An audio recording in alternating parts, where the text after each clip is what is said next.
Salut monsieur. Hey, ça va? Eh bien et toi? Ben, ça va, super, hein? Eh, ça fait plaisir de te voir. Ouais, c'est cool. C'est cool, ouais. Au moins On je te... peut mettre enfin un visage sur les noms. Mais carrément, au moins je t'ai en vrai là.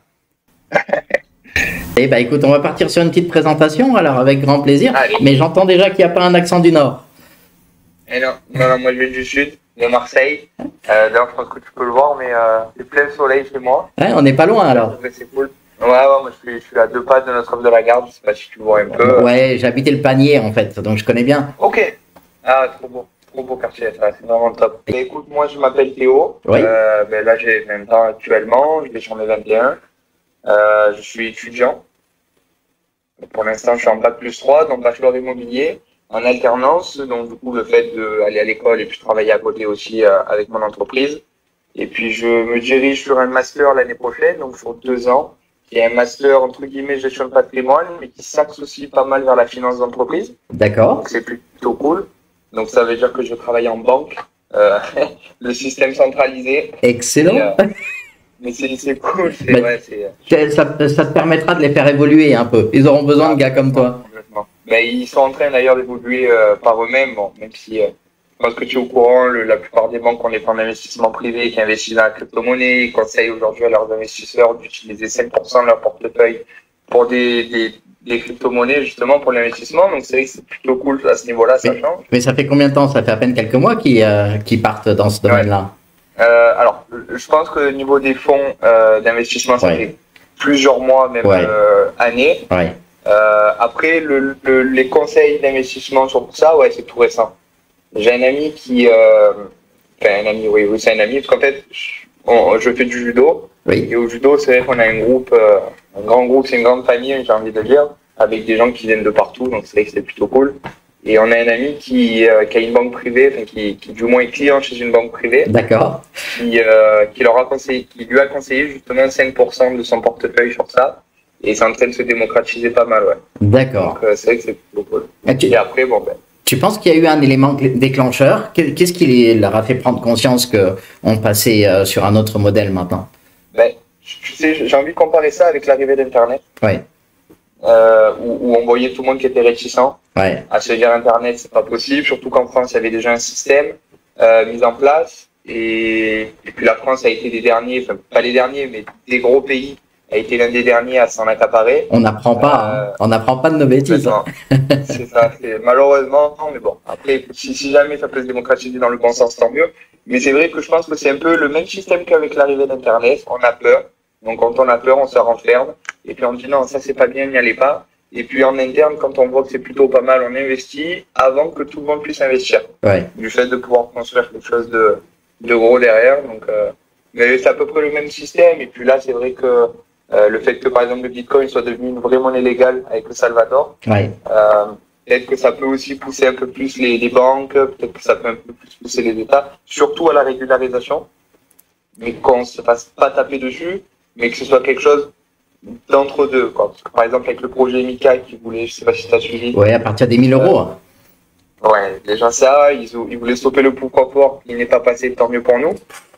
Mais c'est vrai qu'ils commencent à en discuter pas mal. Ouais. Ils Mais commencent à en discuter pas mal. là encore, moi, je comprends pas comment ça a pu ne pas passer, tant mieux pour nous. Mais Ouais. il y a combien? 60 personnes, je crois, qui ont voté sur 700 députés. L'hémicycle était vide. Enfin, c'est juste inadmissible. C'est des personnes qui comprennent pas en plus, qui sont envoyées par la finance. On demande aux banques de dire si c'est intéressant ou pas. C'est comme demander à un aveugle s'il veut voir, en fait. Ah ouais, non, totalement. Après, bon, ce qu'il faut savoir aussi, c'est que, et ça, je sais pas si tu connais Owen Simonin, Oui, son pseudonyme Asher de YouTube, bien sûr. que j'écoute beaucoup, qui franchement a un peu clarifié le sujet. Déjà en expliquant qu'il y avait le Parlement européen, puis la Commission européenne, et le dernier me le manque toujours, le Conseil européen peut-être, quelque chose comme ça, Ouais, où quoi qu'il arrive, ils auraient dû avoir un trilogue, c'est-à-dire que ils ont chacun leur projet et ils doivent mettre en commun toutes leurs idées pour en faire qu'une seule. Mais de toute façon, quoi qu'il arrive, ça aurait pas pu passer parce qu'il aurait fallu avoir que les trois soient d'accord pour arriver à un sujet final, une même loi, un même principe, quelque chose à peu près comme ça, en gros. Donc, mais tu crois qu'ils ont une éducation, ces gens-là? Ils ont une éducation sur la crypto-monnaie, ils ont des personnes avec qui apprendre vraiment? Parce qu'il y a Asher qui démocratise un petit peu tout ça à la télé. Il y a, on a Cédric O aussi, je crois, qui bosse un petit peu dans notre sens, mais c'est pas si facile, hein? Non, après, bon, de ce côté, je m'en fais pas. Ils auront toujours des gens à qui demander conseil. Ouais. On parle quand même des grandes entités, on parle de l'État, on parle de ces choses-là. Donc, ils sont obligés de se renseigner quand ils arrivent avant de proposer un projet ou de proposer une régularisation ou quelque chose comme ça. Mais je pense que ce qui leur fait peur, c'est la volatilité et du fait que les marchés économiques et financiers existent depuis très longtemps, que ça n'a jamais vraiment bougé. Malgré les crises, on voit qu'il n'y a rien qui change. Je ne sais pas si tu avais pu voir le film The Big Short. Alors non, je l'ai pas vu parce que tout le monde en parle et donc du coup je me suis dit je me mets en retrait. il est quand même assez intéressant dans la façon de voir cette crise de 2008, parce que du coup le film s'axe sur la crise des subprimes qui s'est déroulée aux États-Unis et de voir comment le marché s'est effondré par rapport à ça et de voir surtout que rien n'a bougé derrière. Donc au final on se dit que ça profite à beaucoup au détriment d'autres, tout en sachant qu'au final, ça n'avance pas. Et le fait que la crypto-monnaie puisse bouger les choses, on s'en rend compte aujourd'hui avec malheureusement la guerre en Ukraine. La première valeur refuge, je pense pas dire valeur refuge, mais le premier refuge se trouve dans la crypto-monnaie.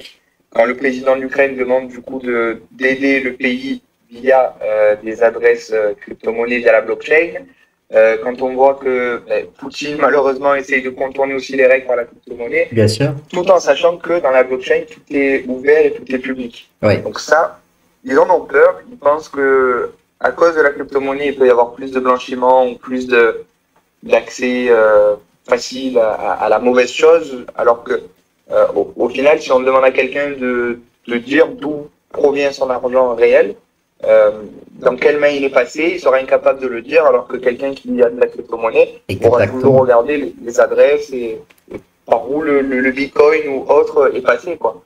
Exactement. Donc, en fait, ce sont les deux leviers qu'ils ont. C'est ce levier-là qui dit attention, la crypto c'est la drogue, et le deuxième levier c'est l'écologie, en fait. Où on va dire ça coûte trop cher à construire. Mais c'est encore pareil. C'est au final quand on voit que tout ce que produisent en plus les entreprises américaines, toute la pollution en plus qui créent, si on la récupère pour s'en servir pour miner du bitcoin, on peut en miner pendant 1 an. Moi je trouve ça fou, c'est-à-dire que derrière on va, en fait, même pour l'écologie en général, on va dire aux gens, il faut trier les déchets, il faut être plus responsable, il faut faire attention. Mais derrière, on va pas taxer les grandes entreprises qui polluent trop. On a vu que la taxe carbone, ça a été un grand scandale en France. Y a beaucoup de choses en fait où le petit particulier ou la petite personne va se dire attends, moi je fais des efforts pour rien, parce qu'au final ceux qui polluent le plus, ils s'en sortent toujours. Donc c'est la même chose pour la crypto-monnaie. Ils vont dire il faut pas la crypto-monnaie parce que ça pollue, parce que ça coûte trop d'énergie, mais au final c'est pas vrai. Au final, s'ils se renseignent un peu dans ce sens-là, ils verraient que par exemple la création d'éoliennes, la mise en place d'éoliennes et l'éolienne au général quand elles ne tournent pas, ça consomme plus que de miner du bitcoin. Bien sûr. Donc en fait, ça veut dire quoi? On est dans un système où de toute façon on a une pyramide avec un sommet qui va toujours dans son sens à lui et le reste on lui fait passer ce qu'on veut. Exactement. Jusqu'au moment où ça devient profitable au sommet de la pyramide. C'est-à-dire que si demain ils voient que le bitcoin ça peut vraiment leur servir dans beaucoup de choses, ce sera les premiers à conseiller d'investir dessus. Ce sera les premiers à essayer de faire bouger les choses en leur faveur au final. Parce que, comme je t'ai expliqué tout à l'heure, quand les banques investissent des fonds privés dessus, c'est pas pour rien. C'est aujourd'hui, de toute façon, pour moi, ma vision de pensée, c'est too big to fail. C'est-à-dire que c'est trop gros pour chuter. C'est clair. Oui, c'est ça. Pour moi, ouais, le too big to fail, à l'image de l'entreprise américaine MicroStrategy, je sais pas si tu as suivi, bien sûr, qui ont acheté énormément de bitcoin avec leur filiale macro. Ils viennent de racheter il y a quelques heures là. Ah mais voilà, tu vois. Et puis surtout le fait aussi de faire du collatéral, c'est-à-dire de mettre en gage leur bitcoin à eux, c'est quand même une belle avancée aussi. Comme quelqu'un qui va faire un prêt à la banque et qui va hypothéquer sa maison, c'est quelque chose qu'on connaît, qui est en train de se démocratiser sur le bitcoin, et c'est quand même pas mal, quoi. Carrément, et puis on parle pas d'une somme de 1 million, on est à 240 millions, un truc comme ça, il me semble. Hein. Ouais, on est quand même pas mal. On en arrive, en fait, eux font exactement la même chose que ce que nous, on pourrait faire avec un protocole Encore, où on peut aller chercher un petit ratio d'environ 20% éventuellement à l'année. Ouais, complètement. Bon, eux, ils s'en vont sur d'autres planètes, en fait. Ouais. Mais bon, après, c'est favorable à nous, hein, au final, parce que bon, on est derrière, mais si on récupère les miettes, ce sera toujours des belles miettes, quoi. Complètement. C'est pas simplement des petites parts, c'est des belles miettes qui sont remplies de Bitcoin, donc oui, c'est quand même cool. Donc, tu penses que le modèle du Salvador est à réappliquer dans d'autres pays, du coup? Alors, non. Non. Alors, d'accord. C'est vrai que c'est compliqué, c'est que le problème du Salvador, c'est qu'ils ont pris Bitcoin pour monnaie légale, Ouais. et seulement Bitcoin. Ouais. Pour moi, je trouve que c'est se tirer une balle dans le pied. Parce que déjà, ça envoie un mauvais signal aux autres en disant il faut que du Bitcoin, la monnaie qu'on connaît aujourd'hui, qu'on appelle fiat, ne sert à rien, c'est faux.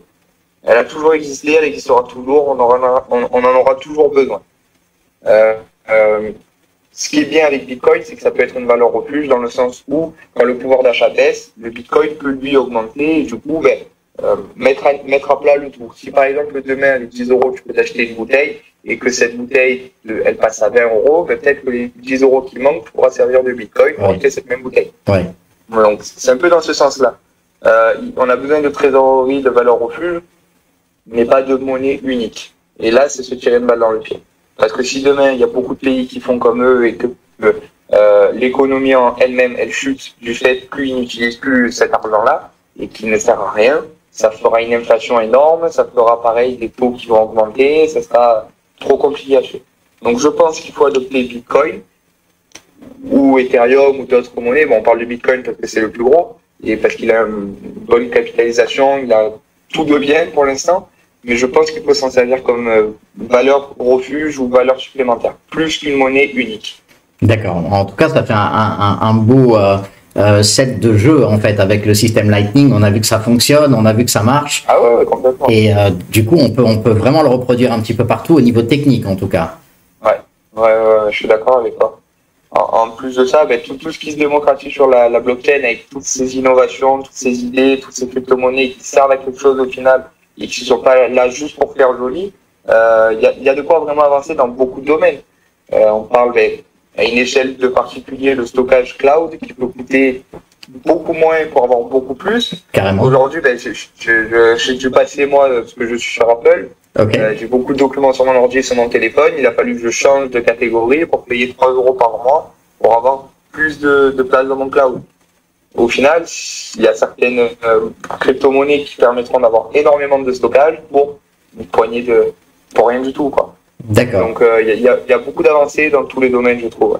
Alors du coup, moi, ça m'amène deux questions en fait. La première question, c'est comment t'en es arrivé aux crypto-monnaies en fait? Comment t'as réussi à te dire ok, la monnaie fiat c'est pas intéressant et surtout comment, alors que tu fais des études qui sont carrées, comment est-ce que on vous apprend la crypto-monnaie ou est-ce que toi tu vas chercher tes sources d'infos? Est-ce que c'est en dehors de ton apprentissage ou Ah oui, carrément. Là, surtout que je suis dans l'immobilier, c'est vrai que pour l'instant, il n'y a aucune place à la crypto-monnaie. C'est vrai, en France, il n'y a rien du tout? Il n'y a aucune vente qui se fait en immobilier en crypto? Non, surtout pas. Tout en sachant que avec les notaires, par exemple, déjà, on ne pourrait pas passer en crypto-monnaie parce qu'il y a tellement de taxes à payer à l'État que l'État interdirait tout ça. En fait, moi, j'ai une vision long-termiste sur l'immobilier avec la crypto-monnaie, c'est-à-dire qu'on va avoir besoin de NFT, ces jetons non tangibles qu'on a besoin pour, par exemple, mettre un titre de propriété, puis l'échanger avec une personne contre de la crypto-monnaie. Et au lieu que ça prenne 3, 4, 5, 6 mois, des fois parfois d'administratif pour une vente ou quelque chose comme ça, ça prendrait que 30 secondes. C'est la mort des notaires. Alors, ça serait oui et non, parce que je pense qu'il faut quand même qu'il y ait un notaire qui soit là pour attester que le NFT soit bien au propriétaire, il est bien le titre de propriété. D'accord. Tu vois, adapter les notaires à une nouvelle façon de travailler. D'accord. Comme aujourd'hui, on le fait par exemple, on signe plus rien à la main, on signe tout avec des signatures électroniques. Bien sûr. Ils ont dû s'adapter à ça, ils le font très bien, mais je pense qu'aujourd'hui, on aura besoin d'eux pour vérifier la provenance du NFT, savoir si c'est bien son propriétaire, tout ça. Donc ce serait pas forcément la mort, hein. Ce serait vraiment une adaptation du système vers quelque chose de nouveau. Bah, ce vers quoi le Covid nous a poussé, en fait. Complètement. Et pour revenir à ta première question, donc d'où ça m'est venu? Alors c'est mon meilleur ami qui m'en a parlé de la crypto-monnaie il y a un peu plus d'1 an, qui lui aussi était totalement novice, mais il a entendu parler d'un projet qui s'appelle Student Coin. Je ne sais pas du tout si tu vois ou pas. Non, du tout. Mais c'était un peu plus d'1 an, c'était à l'époque où les ICO se faisaient encore. Donc il y avait beaucoup d'ICO et on était rentré sur celle-ci. Donc ICO, c'est... On dirait que c'est le Moyen-Âge, les ICO, mais... Ouais, et du coup, pour expliquer aux gens qui ne savent pas, l'ICO, c'est le fait c'est une sorte de levée de fonds au final, en échange de crypto-monnaies à prix réduit, on va dire. Les gens, les projets en avaient besoin beaucoup en 2017 et beaucoup aussi l'année dernière. Et ce projet, j'y croyais, j'y crois toujours. C'est la possibilité aux étudiants de créer sur leur sorte de blockchain des jetons qu'ils peuvent vendre pour rembourser leurs prêts étudiants. Et ça, c'est beaucoup pour les États-Unis. Parce que tu sais qu'aux États-Unis, aujourd'hui, ils font des prêts X fois le montant. Ils sont endettés jusqu'à 45-50 ans. Ça. Exactement. Donc, ça serait une alternative. Donc, c'est un bon secteur, quelque chose de vraiment bien. Il m'en a parlé, je me suis renseigné et à l'époque, je ne connaissais vraiment rien aux crypto-monnaies. Je ne connaissais pas, c'était un monde, mais totalement à part. Et c'est vrai que moi, quand je commence quelque chose ou quand je m'intéresse à quelque chose, j'essaie de le faire jusqu'au bout. C'est-à-dire que je vais me renseigner, je vais chercher de mon côté. On appelle ça le do it yourself, le DIY. Et DIOR, voilà, c'est ça. Do your own research. Toi-même tes recherches. DIOR, voilà, c'est ça que je cherchais. Et du coup, j'ai commencé à rentrer avec ce projet-là avec 80 €. C'est peu. C'était mes premiers investissements. C'est très bien, il faut commencer par quelque chose. Absolument, exactement. C'était tellement simple qu'au final, je me suis dit, mais en fait, c'est un monde accessible à tous. Mais comment tu as fait pour trouver simple? Parce que même aujourd'hui, quand je parle à des gens de la crypto-monnaie, ils me disent, mais attends, c'est impossible, il y a des échangeurs, on va se faire voler notre argent. T'es passé par quoi pour le rendre simple? Quasiment pas rien au final, parce qu'on avait juste besoin d'aller sur leur site, d'aller sur l'ICO, entre guillemets. Il y avait des explications assez simples où tu rentrais. Transfert de fonds. Ce qui fait peur aux gens, c'est surtout les KYC, tu sais, les vérifications d'identité. Les gens se disent la crypto-monnaie, c'est fait pour que ce soit anonyme. Alors, d'une part, je suis d'accord, mais d'un autre côté, ça peut être rassurant aussi de savoir qu'on demande certaines choses pour encadrer et vraiment prouver que, attendez, regardez, nous on a ça, on va pas faire n'importe quoi avec ces documents, vous pouvez investir sur notre plateforme. Je trouve ça quand même assez intéressant. Donc, il y avait ce principe de KYC que j'ai fait, et ensuite, c'était tout simple. Il fallait juste que je rentre mes coordonnées bancaires pour faire un virement, comme quelque chose de classique. Comme le virement, c'est pas. Exactement. Quelqu'un qui veut acheter, même plus, il y a les virements par carte bleue, qui prennent un petit pourcentage, tu sais, de frais de transaction. Et c'est comme si demain je voulais acheter un t-shirt, je vais sur le site qui propose ce t-shirt, je vais l'acheter et je le reçois. Et c'est exactement la même chose. Et pareil pour toutes ces plateformes d'échange, on s'inscrit sur cette plateforme, on fait un compte, donc un compte ferait pour un compte d'un site internet quelconque, on fait un virement et puis on achète ma crypto-monnaie. C'est tout simple. On peut ou déposer de l'argent ou déposer de la crypto-monnaie directement. Ce qu'il faut simplement prendre en compte, c'est qu'on a des adresses de portefeuille qu'il faut garder, qui sont importantes. Si on veut échanger une crypto-monnaie d'une autre, il faut avoir cette adresse-là. C'est nominatif. Enfin, c'est pas nominatif en fait, mais c'est une suite de chiffres qui t'est propre. On connaît la clé du portefeuille, la clé publique. Exactement, c'est ça. Donc au final, c'est vraiment très facile d'accès. On a juste besoin d'Internet pour pouvoir accéder à tout ça et simplement de s'intéresser 5 minutes et puis après, voilà. Vraiment rapidement. Bravo. Donc au final, je suis rentré sur cette ICO. Et puis ensuite, on en a parlé un peu avec mon père et puis la famille. Et puis eux aussi s'y sont un peu intéressés. Et par la suite, j'ai commencé sur Binance à me dire, bon, c'est bien beau, la crypto-monnaie, c'est cool, mais j'aimerais bien m'intéresser un peu plus. Donc sur Binance, j'ai fait mon premier dépôt et j'ai commencé à acheter mes premières altcoins. D'accord. Parce que à l'époque, pour moi, le Bitcoin, c'est inaccessible. Oui. C'est-à-dire qu'il était très cher et que je me disais, même si je mets 100 euros sur le Bitcoin, en rendement, j'aurais 120, 130 euros. C'était en début 2021 ou mi-2021? C'était, il me semble que c'était février-mars 2021. Et je vais te dire mieux, je suis rentré. Une semaine après, il y a eu le problème chinois Evergrande. Ok. L'immobilier qui chute, le marché qui chute. Bien sûr. Et la descente aux enfers. Voilà, douche froide. Je suis rentré. Une semaine après, tout était dans le rouge et c'était vraiment sanglant. Là, tu étais en spot ou tu étais en levier? Oui. Non, je suis toujours en spot. Moi. Okay. Le levier, j'évite un peu parce que ça, c'est un peu plus compliqué à comprendre parce que c'est vraiment du trading pur. Ouais. Donc au final, je préfère rester en spot et avoir une vision long-termiste, mais dire je hold au maximum. Et puis après, si jamais avec le temps j'ai plus de connaissances, plus de facilité, je pourrais toujours faire justement des leviers x2, x3 grand maximum sur des projets où j'arrive un peu mieux à gérer. Mais d'ailleurs, j'ai commencé l'analyse technique sur les graphiques depuis quelques mois là, et puis je commence un peu à m'intéresser à ça. J'ai vu passer quelques-uns de tes messages en fait à l'intérieur du groupe privé là, et c'est impressionnant. Tu bosses super, tu fais des trucs vraiment bien. On sent que t'as envie de développer, comme tu disais, t'as envie de le faire par toi-même, de bien comprendre tout ce que tu fais, et ça transpire totalement tous tes propos en fait. Non, mais j'essaie à chaque fois de trouver des choses qui m'aident en fait de l'expérience là où je peux. J'ai partagé sur le groupe un PDF de 60 pages avec tous les indicateurs boursiers qu'on pouvait se servir et j'essaie de l'appliquer moi-même. Il est super. Et ouais, je trouve ça cool quand même. Et puis du coup, ce groupe est génial pour ça, quoi, parce que chacun peut s'entraider. On est tous là à se dire ce qui est bon, ce qui est pas bon. On a tous des angles de vue différents qui fait qu'on va fermer tous les angles morts. Ouais. Donc c'est vrai que c'est assez cool. Et puis l'analyse technique me plaît énormément. Alors, il y a le fondamental qu'il ne faut pas négliger, mais l'analyse technique me plaît énormément. Et à ce moment-là, donc quand je suis rentré sur la crypto-monnaie, que pendant une semaine c'était sanglant, alors j'aurais pu avoir peur et me dire j'ai perdu mon argent. Ouais. C'est vrai que la plupart des gens font ça, se disent oulala, tout chute, tout baisse, je perds 200-300 euros par jour, c'est quelque chose d'incroyable. Mais au final, avec une vision long-termiste, on se dit que c'est un marché qui peut pas s'effondrer. Et même au début, j'avais déjà cette vision-là de me dire non, au contraire, au lieu de me plaindre, ce que je vais faire, c'est recharger. Donc, quand c'était bas, j'ai commencé à réinvestir un peu plus, Bravo. un peu plus, pour au final, après, essayer, bon, il y a toujours eu des erreurs, hein, il y a toujours eu des... Et il y en aura toujours.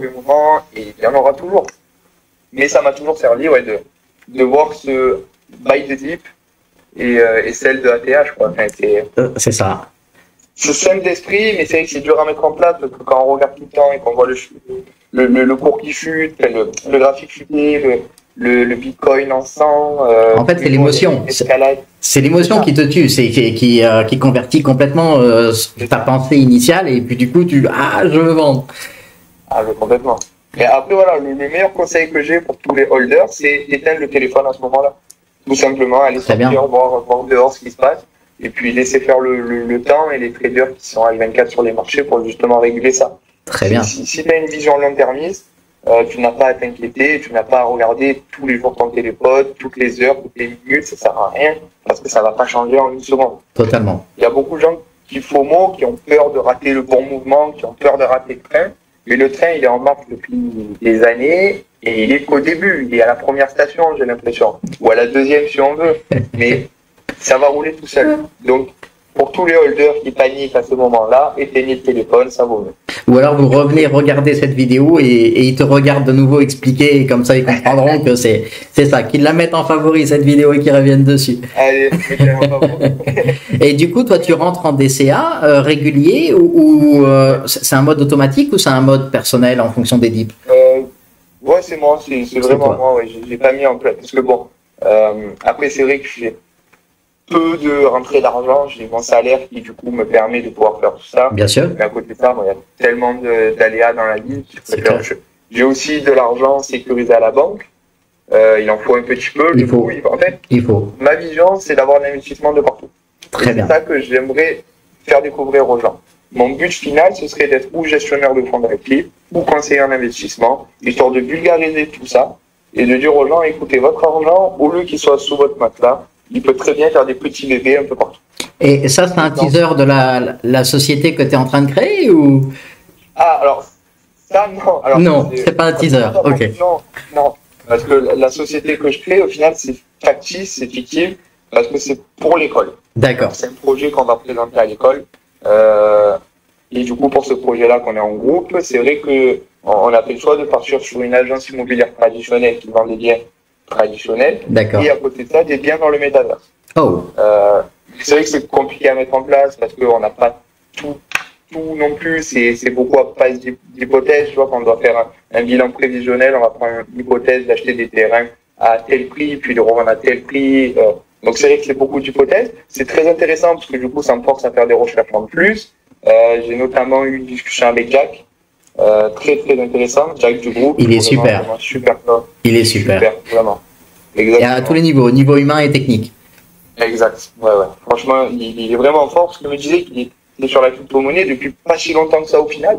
Mais on prend tellement d'expérience rapidement qu'on a l'impression qu'on est là depuis des années, quoi. Ouais, enfin, lui dis pas trop parce qu'après il va croire que c'est vrai tout ce qu'on dit. Donc, salut à toi, Jack.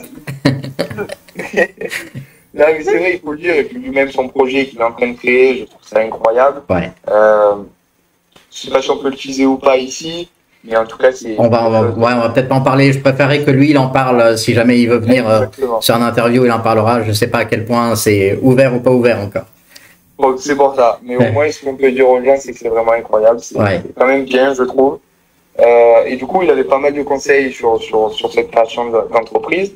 Et bon, c'est simplement fictif, mais c'est vrai que c'est intéressant à faire. Et d'ailleurs, ma prof de comptabilité par rapport à mon école disait, mais est-ce que c'est un projet que tu veux faire plus tard? Je lui ai dit, ben, je sais pas. Elle m'a dit, bon, on va rester en contact alors, parce que si jamais tu souhaites le faire, j'aimerais y participer. Excellent, bravo. Donc c'est vrai que c'est cool, c'est motivant.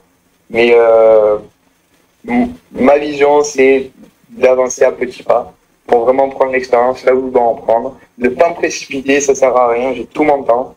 Je vais passer par des périodes compliquées, notamment actuellement, c'est vrai que c'est compliqué, mais c'est une chance. Voilà, c'est une chance. J'ai de la chance de pouvoir étudier, j'ai de la chance de prendre de l'expérience, j'ai de la chance de travailler. Et donc il faut que je prenne tout ça. Tu crées cette chance en fait. Ça vient pas tout seul. Hein. La chance, c'est vraiment toi qui l'as créée. Oui, c'est le travail, c'est vrai. Ouais. Il faut aussi dire aux gens que le travail paye toujours. Et malgré les échecs, c'est vrai qu'on se relève avec de la motivation, avec un mental, avec tout ça. C'est vrai qu'il faut garder des objectifs en tête, quoi. Et comme le Bitcoin, je t'avais expliqué ma vision de graphique sur la vie. On a des moments hauts, puis des moments bas, puis des consolidations, des vagues, puis des petits moments bas et des vagues. Exactement. On est sur un système de vagues d'Elliott. Exactement. Qui régit la vie, et ça, c'est vraiment partout. Et c'est. Du coup, quel est ton avis, si je peux te demander par rapport au métaverse, parce qu'a priori, tu as creusé un petit peu le sujet aussi. Ouais.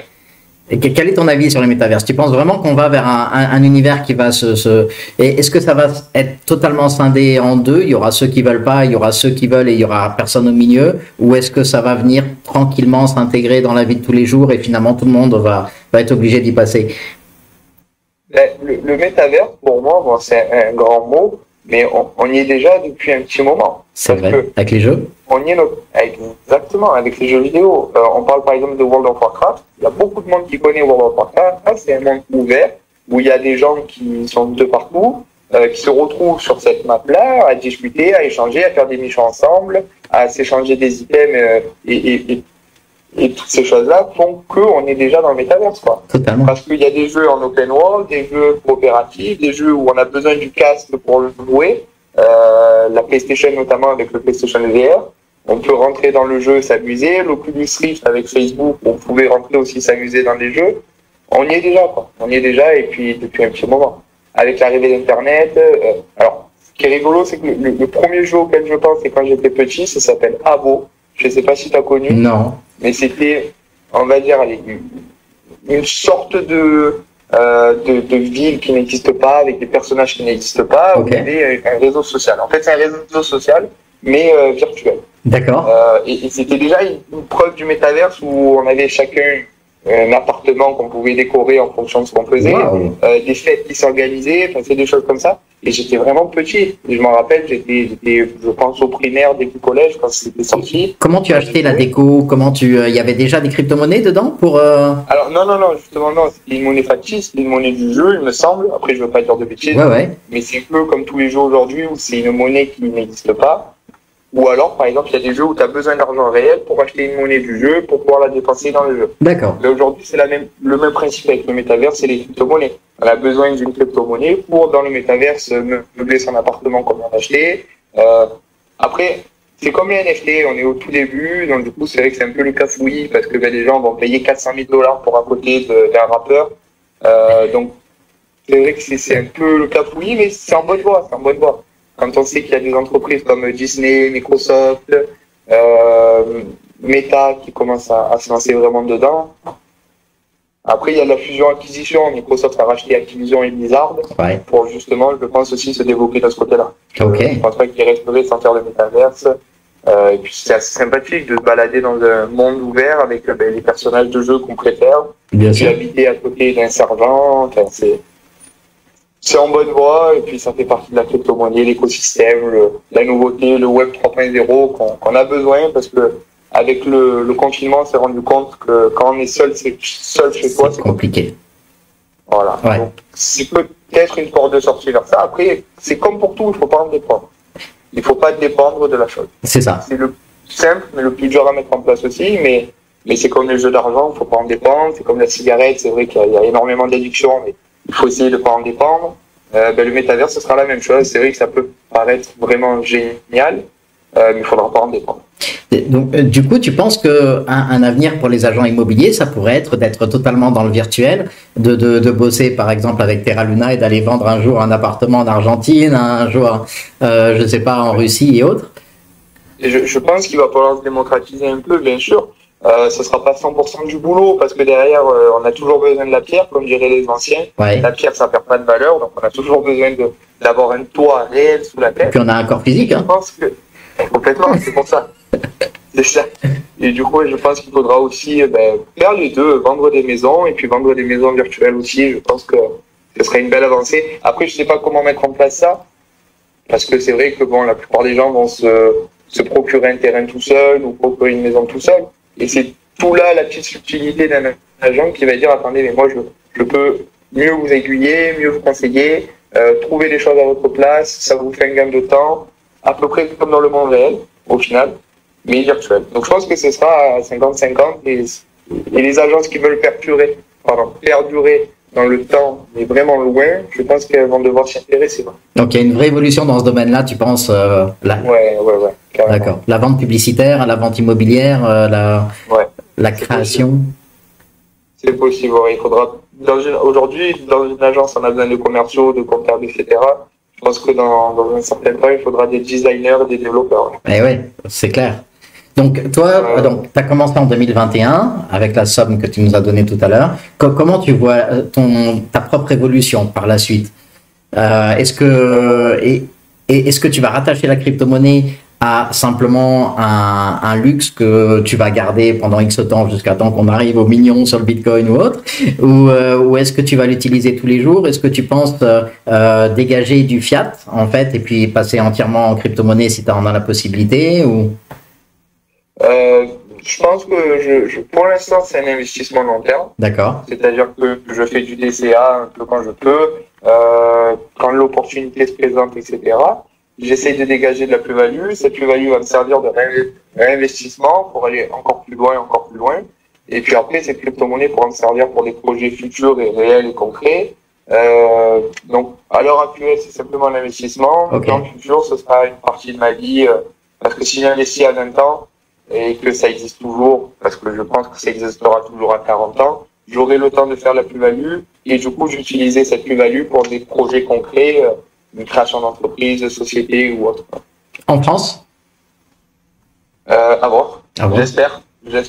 D'accord. Parce que c'est vrai qu'aujourd'hui, la plupart des gens vont se dire en France, c'est trop taxé, c'est trop compliqué, on laisse pas la place à l'imagination, à l'entrepreneuriat. Mais j'aimerais justement faire changer ça. À mon échelle, bien sûr, dans ma ville, parce que je suis très amoureux de ma ville, très attaché à ma ville. Donc c'est vrai que ça me ferait un peu peine de devoir partir pour créer une entreprise ailleurs. Si je peux en créer une ici, ça serait le top. Ça serait bien.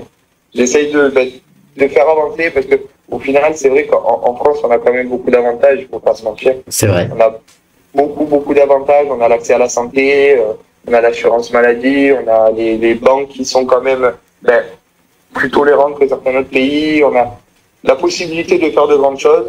Après, il faut, c'est un contexte politique, géopolitique, économique qui nous dépasse à tous pour l'instant. Il faut qu'on y arrive à faire bouger les choses à chacun à sa manière. Donc, si je peux rester en France, ce serait bien. Et puis, il y a Binance, tu me parlais de ton compte Binance, il y a Binance qui s'installe en France, là. Exactement. Il y a Binance qui s'installe en France. À voir comment ça se met en place avec les cultures politiques. C'est surtout ça. Est-ce qu'ils vont garder leur flat tax? Est-ce qu'ils vont régulariser avec des abattements? Est-ce que la fiscalité des entreprises sera la même que celle des particuliers? Est-ce que c'est tout un monde encore nouveau qu'il va falloir découvrir et appréhender et s'en servir? Mais c'est surtout pour les entreprises comme Binance, qu'est-ce qu'elle fait en France? Si elle s'est installée en France, c'est qu'elle a une vision aussi long-termiste et qu'il y a quand même quelque chose à faire aussi derrière, quelque chose à développer, à suivre. Ouais. Je pense que ça va bouger d'ici les années qui viennent. Hein. Mais comme je disais dans le groupe là l'autre jour, il y a surtout une vraie chose que la France devrait faire, c'est définir qui est professionnel et qui ne l'est pas, qui est particulier, qui ne l'est pas. Parce qu'aujourd'hui la donnée est trop aléatoire et on a tendance à se définir dans le cadre des particuliers parce que on n'est pas professionnel à la base de tout ça et finalement sur 100% des personnes qui se définissent en particulier, il y en a 80 qui vont être placés en pro. C'est juste hallucinant en fait. Non, c'est sûr. Après, savoir si un professionnel il travaille pour le compte d'une entreprise ou alors s'il est micro-entrepreneur ou. Faut le définir. Faut juste définir, mais au moins qu'ils mettent un cadre, parce qu'aujourd'hui, c'est trop facile de dire, ah bah non, vous avez tant, ou vous avez fait comme ça, ou vous avez fait tant de trades, etc. Donc, vous cochez la case de pro. Bon, j'aurais voulu le savoir avant, en fait. C'est sûr. Ouais, complètement. Je suis d'accord avec toi. Est-ce que la plus-value qu'on dégage, si on la récupère, on est taxé dessus, ou est-ce qu'il faut la réinvestir de suite? On ne sait pas. Et c'est pour ça que les politiques doivent s'y intéresser vraiment, parce que c'est un marché émergent, parce que c'est quelque chose qui va définir le futur et l'avenir, que c'est quelque chose de trop important pour passer à côté. Et je pense qu'il va falloir s'y intéresser vraiment, se pencher dessus. Et même pour les particuliers, je pense que les systèmes d'abattement en fonction de la plus-value, ça peut être sympa. Bien sûr. Plutôt que directement impliquer la flat tax ou alors les 40% ou les 70% si on est professionnel. Après, c'est des chiffres énormes qui dépassent tout le monde. Bien sûr. Ils en ont peur. Ils ont peur que tout le monde soit millionnaire et que du coup, le PIB, il augmente ou il baisse, le pouvoir d'achat il fluctue. Donc c'est vrai que ça peut faire peur. Mais il faut poser un cadre, tu as totalement raison sur ça. Alors, juste pour les personnes qui regardent éventuellement cette interview, c'est juste si on veut se sortir de ce cadre-là pour l'instant, l'idée c'est de tout transformer en stablecoin directement sur une plateforme comme Binance. Et si vous avez de la crypto, vous la revendez, vous revendez du BTC, vous le mettez en BUSD ou en USDT ou comme on veut, mais en stablecoin, ça évite de repasser en fiat et puis du coup d'avoir des surprises. Exactement. Ouais. Jusqu'au moment où on saura ce qu'on peut retirer, ce qu'on peut pas retirer, à quel montant ou pas, il faut laisser. Si après, si les gens ont la possibilité d'avoir un wallet externe, c'est pas mal aussi. Ok Théo, je te propose de passer aux questions-réponses. Et donc la première question, penses-tu qu'il soit trop tard du coup pour entrer dans les crypto-monnaies ou dans le monde du métaverse? Les gens ont souvent peur en se disant que c'est trop tard ou pas, mais en fait on est qu'au début, vraiment on est qu'au début. Donc même dans le métaverse on est qu'au début, comme le début des crypto-monnaies, on a à peine aujourd'hui des grandes institutions qui rentrent.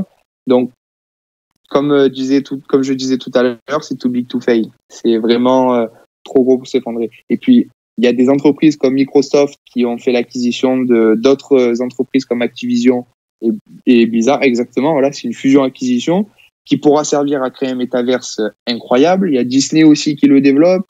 Et es-tu d'accord si je dis qu'il est facile de rentrer dans les cryptos?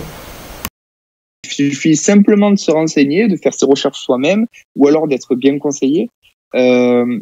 Par exemple, je vais reparler du groupe privé que l'on a. C'est vrai qu'il y a énormément d'expérience, de partage, de connaissances qui fait que au bout d'un moment, tu peux pas te tromper parce qu'on couvre tous des angles morts n'existe pas vraiment. On a tous notre patte dans ce, notre plus-value, notre pièce à porter dans ce groupe, que ce soit de l'analyse fondamentale, technique ou autre.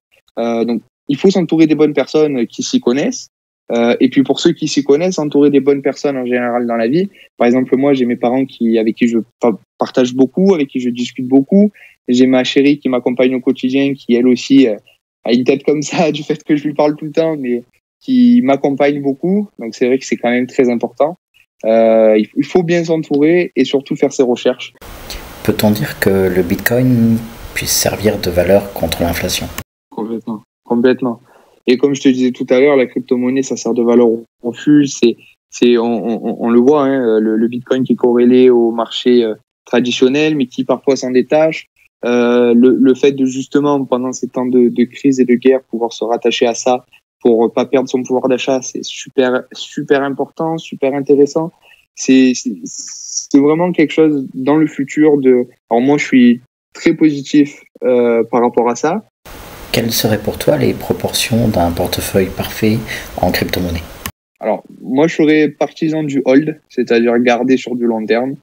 Après, si on part que sur un portefeuille crypto, il faut diversifier, tout en gardant aussi l'aspect des peut-être un tiers de Bitcoin, un tiers de Ethereum et le reste en altcoin. Et puis après, voilà, diversifier avec, il peut y avoir des nouveaux projets qui arrivent, donc s'y intéresser. Il faut des projets comme des DAO, tout ce qui est décentralisé. Le métaverse aussi, essayer aussi de choper les bonnes infos au bon moment, notamment avec tout ce qui est listing sur les grandes plateformes comme Binance. Il faut essayer d'accaparer cette crypto-monnaie avant qu'elle soit listée pour qu'au moment du listing, vendre au pump. Parce que je sais pas si tu as vu, mais généralement, quand une crypto-monnaie est listée, il y a le pump, le dump et la phase de correction. Mais c'est super sain, en fait. C'est vraiment une pattern qui est vue et revue, c'est super sain. Parce que le pump, c'est la hype du moment. Le dump, c'est parce que les gens étaient déjà rentrés, ils vendent. Et puis après, la consolidation, c'est pour prouver que sur du long terme, ça peut se passer, tu vois. Donc, il faut essayer d'avoir du réseau ou alors des connaissances ou alors rechercher, faire ses recherches soi-même pour essayer de trouver pas forcément des pépites, parce que j'aime pas ce terme, parce qu'après, ça fait comme tous les influenceurs qui disent, regardez, j'ai cette pépite-là à vous proposer.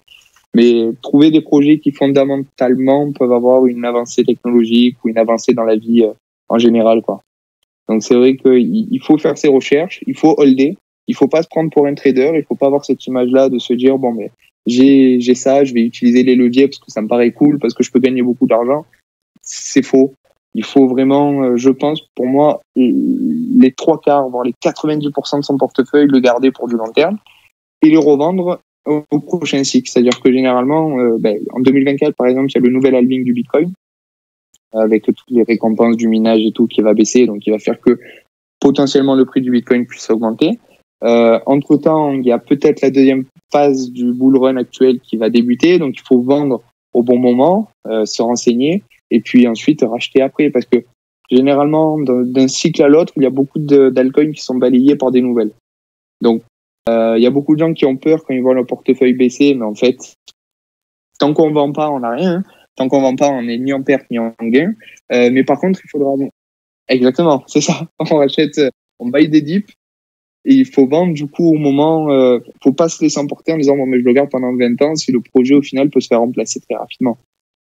Du coup, comment connaître le bon moment pour acheter et le bon moment pour vendre?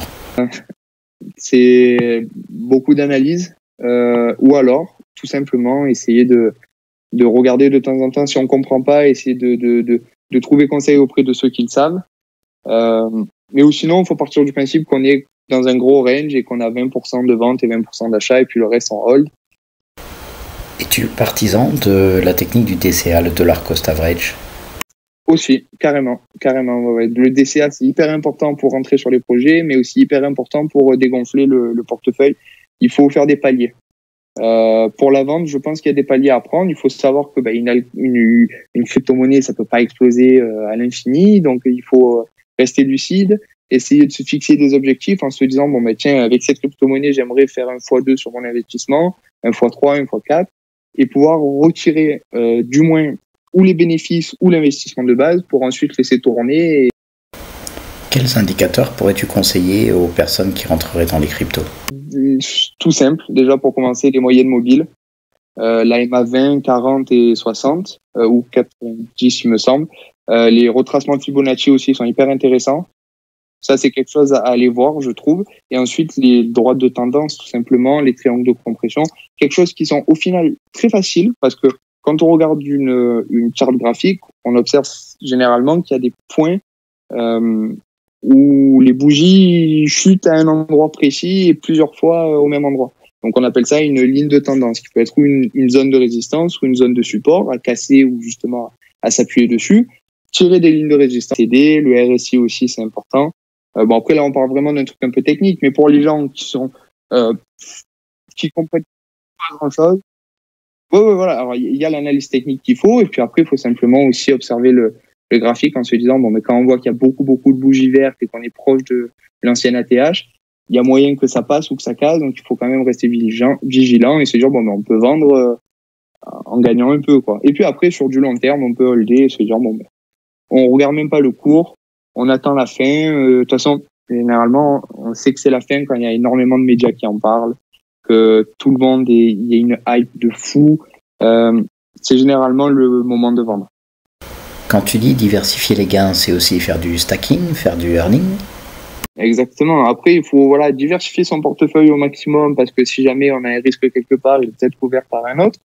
Il faut stacker, c'est quand même intéressant dans la mesure où on est vraiment long-termiste. On se dit bon, pendant un an, je touche pas, mais par contre, je peux stacker, donc geler ce fonds-là pour récupérer des récompenses tout le temps. C'est super intéressant. Donc pour moi, vraiment, la vision long-termiste, c'est holder. Voilà, faut pas forcer. Faut garder qu'une petite partie de son portefeuille pour trader, pour faire des effets de levier. Es-tu dans le monde de la crypto pour arrêter de travailler rapidement? En crypto, non, pas vraiment. Après, je pense que le but, ça n'est pas d'arrêter de travailler. Parce que bon, le travail, c'est quand même aussi ce qui fait vivre, mais il ne faut pas vivre pour le travail. La plupart des gens, généralement, enfin, bon, pas la plupart, mais il y a malheureusement trop de personnes qui qui travaillent essentiellement pour vivre. Donc, ils vont travailler beaucoup pour payer le loyer, les factures et tout ce qui est à côté. Et au final, ils vont se gâcher la vie parce qu'ils vont travailler pendant 3/4 du temps et puis le petit peu qui reste, ils vont pas forcément bien en profiter comme il faut. Donc c'est vrai que c'est assez dommage et on se dit que peut-être qu'en investissant dès maintenant avec des petites sommes comme 20, 30, 50 euros toutes les semaines ou tous les mois, peut-être que dans 10, 20 ans, ce petit portefeuille qu'on s'est construit va se développer plus tard pour nous rendre la vie plus facile. Comment t'imagines-tu dans 2 ans, 3 ans, 4 ans, 5 ans? Et moi, après, voilà, mon but dans la vie, ça va être vraiment de être gestionnaire de fonds d'actifs ou alors de conseiller les gens dans l'investissement, mais que ce soit de la crypto-monnaie ou des investissements traditionnels, avec des placements en bourse, des placements en banque, etc. Mais de vulgariser tout ça et le rendre accessible au plus petit portefeuille jusqu'au plus gros pour justement rendre la vie meilleure à toutes ces personnes-là, quoi. Parce que quand on est une classe moyenne, on le voit vraiment, tu vois. Et puis, c'est toujours dur de trouver les mots justes ou de mots. On se retrouvera peut-être sur cette plateforme, je l'espère, parce que franchement, c'est super cool. Aurais-tu des conseils à partager aux personnes qui rentreraient dans la crypto? Ça, il y a un écosystème fou. Il y a pas qu'une seule blockchain, il y en a plein. Il y a pas qu'un seul univers, il y en a plein. Il y a vraiment beaucoup de choses à exploiter et à faire. Et franchement, je conseille à tous de faire leurs recherches, de se renseigner, c'est super important. De pas se laisser influencer par des pseudo-influenceurs qui vont dire j'ai trouvé cette pépite, investissez tous dessus. Le problème, c'est que c'est quelque chose de facile. Il y a beaucoup de gens qui se font avoir et qui au final se disent non, la crypto-monnaie, c'est pas pour moi parce que j'ai perdu de l'argent, parce qu'on m'a mal conseillé. C'est ça, voilà. Moi, comme je t'expliquais, je suis rentré une semaine après, il y a eu la crise d'Evergrande, il y a tout qu'à chuter et puis j'ai vu mon portefeuille diminuer. Mais je suis resté long-termiste, au contraire, j'en ai profité de cette occasion pour remettre un peu dans la crypto-monnaie et puis aujourd'hui, ça m'a mené là où je suis et c'est super cool, quoi. Parce que ça fait partie de ma vie, parce que je passe des heures à analyser des graphiques, à chercher des projets. Théo, on arrive à la fin de cette vidéo et je voulais te remercier déjà d'être le premier sur cette longue série, je l'espère, d'interviews sur cette chaîne YouTube, et puis surtout te remercier pour la qualité de ton intervention, la qualité de tes recherches, la qualité des documents que tu as partagés dans le groupe privé également, et merci à toi, merci de faire partie de ce groupe, et merci à toi d'être présent et de partager tout ça avec les auditeurs. Un grand merci.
Exactement. Il